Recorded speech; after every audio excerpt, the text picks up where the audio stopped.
Hi, everybody. This is Yvonne DiVita from the PurinaCare Blog for PurinaCare Pet Insurance, a new series called the Interesting Claims Podcast with Dr. Bill Craig and Dr. Larry McDaniel. And we're going to talk about some claims that have come into PurinaCare. Dr. Bill and Dr. Larry, take it away. All right, today we have an interesting case on a Labrador Retriever puppy. And for those of you that have been reading the blog over the last couple of months, I've been writing about my daughter's lab puppy, and we've been talking a lot about developmental bone disease and bone and joint problems in large breed puppies. And so the case that Dr. Craig is going to talk about today is right down that alley. Bill, tell us a little bit about this young lab.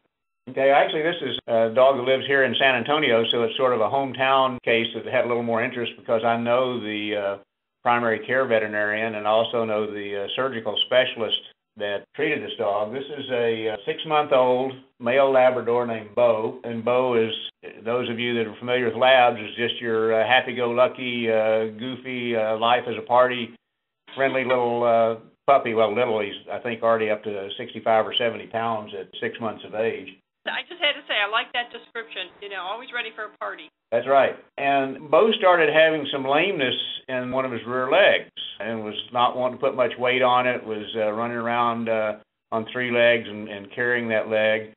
And his regular veterinarian examined Bo, evaluated the lameness, and was suspicious of what many veterinarians might look for in a dog that was what we refer to as 3-legged lame, particularly in a rear limb. And that is a torn anterior cruciate ligament, a knee injury. And he actually felt like that he was able to feel a little bit of a looseness or laxity in the knee joint.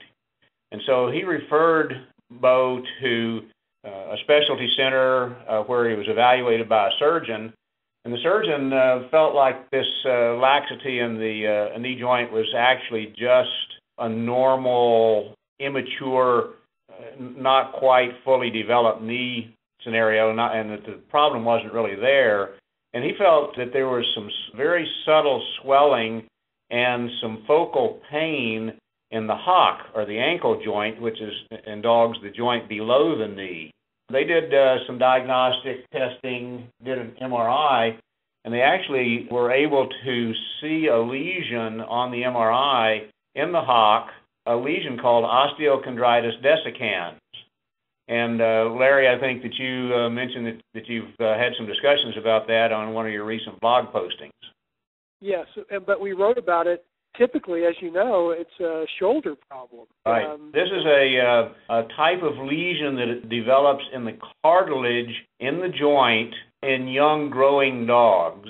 And it creates a defect in the cartilage, which means that you kind of think of it like a rusty hinge. The joint doesn't move as smoothly as it should, and when that defect in the cartilage moves back and forth over the other side of the joint, it's painful. And probably, I don't know the percentages accurately, but I'm going to say at least 80 or 90% of the cases of osteochondritis dissecans are in the shoulder. And this was interesting enough that I actually called and talked to the surgeon about it, and he said, yeah, the hock is a location that they do see it occasionally, but it's certainly not high on their list of joints to be involved. And what is the surgical procedure that's recommended for something like that? Well, in the shoulder, because there's a lot more motion and there's more space available in the shoulder, the larger joint, this lesion can actually be treated arthroscopically, so just a tiny little incision and then insert a fiber optic device into the shoulder so that you can see what's going on and you can treat the lesion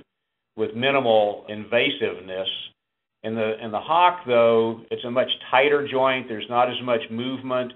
So to treat this particular problem with Bo, they actually had to do it the old-fashioned way, and that's open the joint surgically so that they could expose the lesion. And essentially, you go in and you clean up any debris that's there because of the defect in the joint cartilage, and then you use a very fine orthopedic tool to drill down through the bony part of the joint and expose the bone marrow cavity, so that you get blood vessels that will come up and vascularize the lesion and help speed up recovery. So Bo's treatment was a little more invasive, a little bit more involved than it would have been if it was in the shoulder, and the convalescence will be a little longer because the joint had to be opened, and then once you put the joint back together, you've got to have a splint or a cast to support it. Bo currently is undergoing physical therapy to rehabilitate that joint and to regain his strength and use of the joint. But Bo's owner is really ecstatic about the fact that he was able to provide this level of surgical care for Bo. Were the fees pretty high in this case? We still have some ongoing expense with the physical therapy, but Bo is well on the way to recovery. But so far, I think that Bo's owner's expenses have been around $2,000, $2,100, and PurinaCare has paid about $1,800 of that expense. Yeah, and I can imagine there are ongoing expenses. I know that when I broke my wrist last year, healing in the cast wasn't the hard part. The hard part was once I got that joint out of the cast was regaining the mobility and flexibility. So I could imagine there could be 3 or 4 months at least of rehabilitation on that hock.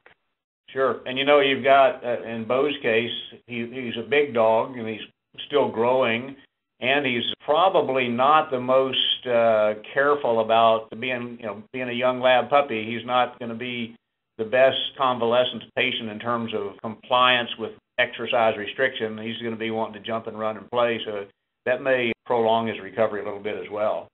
So this is kind of an interesting case because there were some distractions from the diagnosis because the first suspicion in a rear limb lameness is a knee problem, and it turned out that the problem wasn't in the knee. And then the second thing that makes it interesting, at least for me, is that the lesion itself was a type of lesion that's common in young growing dogs, but it's more common in the shoulder, and this was in the hock. Yeah, you know, the other thing that I'm thinking about this dog, given how fast this dog grew, you know, at 6 months of age, it was already, as you said, 60 to 70 pounds. This dog possibly could have hip and shoulder problems that have yet to express themselves. And I think the interesting thing about that is if they keep that PurinaCare policy in force, Bo will be protected going forward. Right, and that's, you know, one of the things that we try to emphasize is that the best time to insure your pet is when it's a young puppy or kitten before these sort of developmental problems occur. Once they've developed these diseases, if you want to take out a policy and your pet already has hip dysplasia or it already has a torn cruciate ligament, then those things are not going to be covered because they're pre-existing conditions. Exactly. Well, that's a very instructive case, and we should follow up as Bo progresses through his physical therapy and see if he makes a total recovery, and also, you know, keep an eye and see if Bo may develop other problems in the future just because he's a big dog. Right. Those are things that we always watch for. Well, great, Bill. Well, we look forward to next week. Thanks for your time, and keep those interesting cases coming. We've always got interesting cases to talk about. I want to thank both of you and hope everyone will tune in next week to our next session of Interesting Claims at the PurinaCare Blog. Thanks, Dr. Larry and Dr. Bill. Thank you.